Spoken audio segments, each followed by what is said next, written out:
Le 7 octobre 2023, le Hamas lance l'opération surprise déluge d'Al-Aqsa contre Israël. Dès 6h30 du matin, des milliers de roquettes sont tirées vers plusieurs villes israéliennes. Des commandos du Hamas franchissent la barrière de sécurité séparant Gaza d'Israël à plus de 30 points. Ils attaquent des kibboutz, des bases militaires, des postes de police. Bilan total, 1200 morts israéliens, en majorité des civils. 251 otages israéliens et étrangers sont emmenés à Gaza. En réponse, Israël déclare l'état de guerre et lance l'opération Épée de fer. En quelques heures, environ 300 000 réservistes sont mobilisés et des frappes massives sont engagées. Un siège total est imposé dans les jours à venir.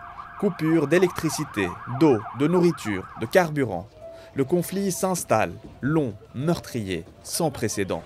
D'octobre 2023 à l'été 2024, l'armée israélienne mène plusieurs offensives. D'abord dans le nord de Gaza, puis vers le centre, et enfin à Rafah, au sud, où des centaines de milliers de Gazaouis y sont piégés. Les combats urbains sont d'une extrême violence, provoquant des pertes civiles massives. Les frappes visent des objectifs militaires, mais touchent également hôpitaux, écoles, camps de réfugiés, agences onusiennes. Malgré cette intensité, plusieurs trêves temporaires seront négociées via les États-Unis, le Qatar, l'Égypte. Le mouvement islamiste continue le combat depuis ses tunnels souterrains. Gaza s'effondre.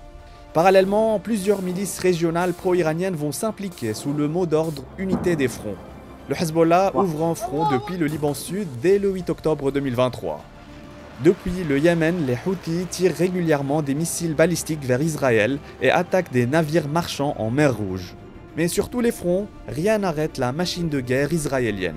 Des figures de premier plan telles que Yahya Sinwar, Ismail Haniyeh, Hassan Nasrallah sont assassinés, changeant radicalement la donne. En juin 2025, un nouveau palier est franchi. Une guerre ouverte de 12 jours éclate entre Israël et l'Iran. L'opération Rising Lion vise notamment à neutraliser le programme nucléaire iranien.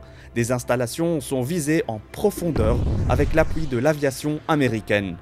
En septembre 2025, l'armée israélienne lance une offensive terrestre sans précédent sur Gazaville, l'un des derniers bastions du Hamas selon Israël, mais où sont aussi piégés quelques 300 000 civils. Le bilan humain ne cesse de s'alourdir à mesure que les frappes se poursuivent.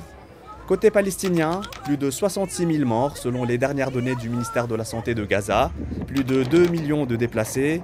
L'ONU parle de famine et de catastrophes humanitaires majeures. Côté israélien, environ 1219 morts. Sur les 251 personnes enlevées lors de l'attaque, 47 sont toujours retenues à Gaza, dont 25 considérées comme mortes par l'armée israélienne. Le traumatisme reste vif. Donald Trump a dévoilé un plan en 21 points pour instaurer une paix durable à Gaza. Il stipule notamment que l'enclave soit gouvernée par une autorité apolitique, indépendante du Hamas sous supervision internationale. Un plan salué par Netanyahou qui se veut ferme sur le désarmement du mouvement islamiste. Pour sa part, le Hamas a accepté de libérer tous les otages, mais exprime des réserves sur certains points. Des négociations entre les deux parties se tiennent en Égypte. Malgré ces avancées, les frappes se poursuivent à Gaza dans un paysage apocalyptique.